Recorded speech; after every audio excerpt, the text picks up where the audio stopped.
Thank you.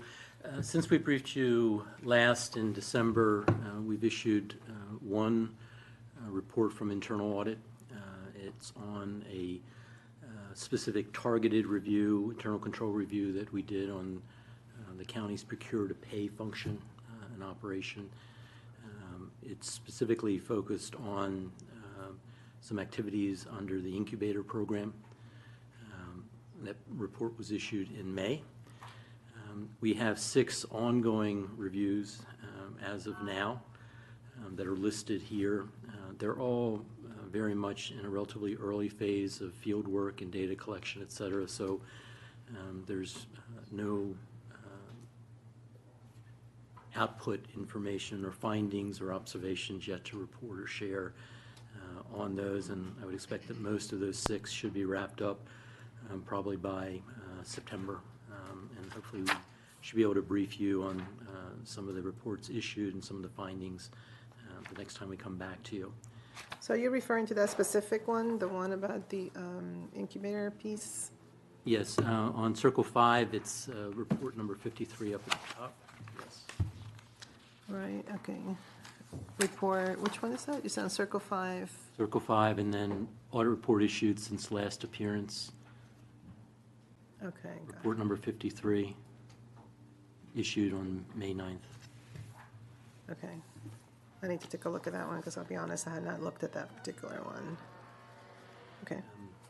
We, as we normally do, we report to you on Circle 6 on the progress that we have made in bringing to closure actions that need to be taken to address the findings from Inspector General reports, from OLO reports, from internal audit reports. Just by way of background, we go out every quarter on all open recommendations and have the departments that are responsible for responding to those recommendations provide us an update. And so the last update was in March of this year.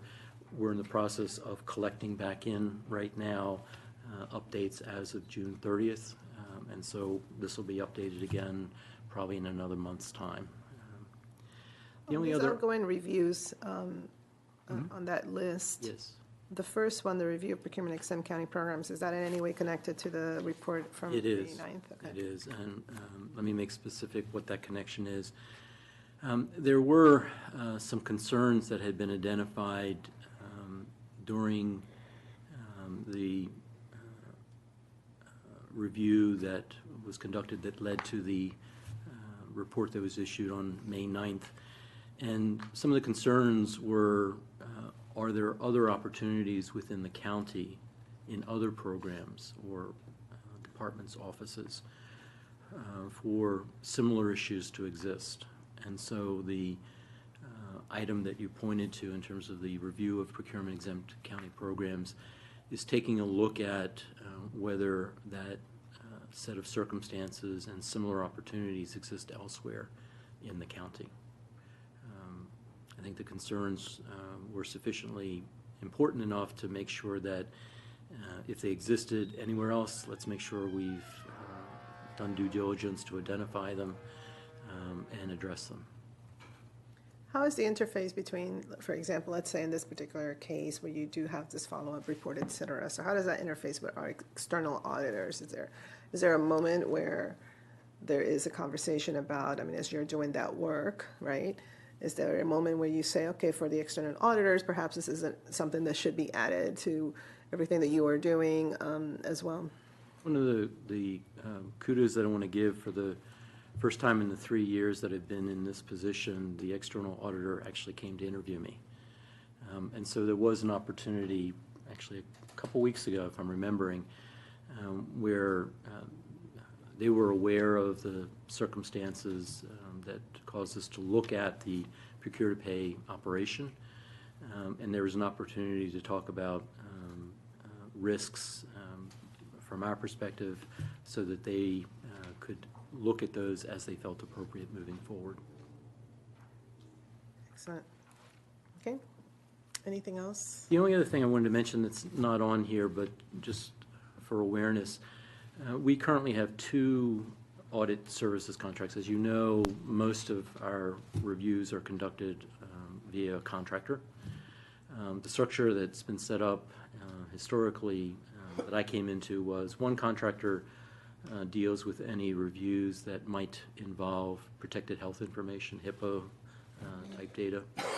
And the other contract that does the vast majority of our reviews does everything else.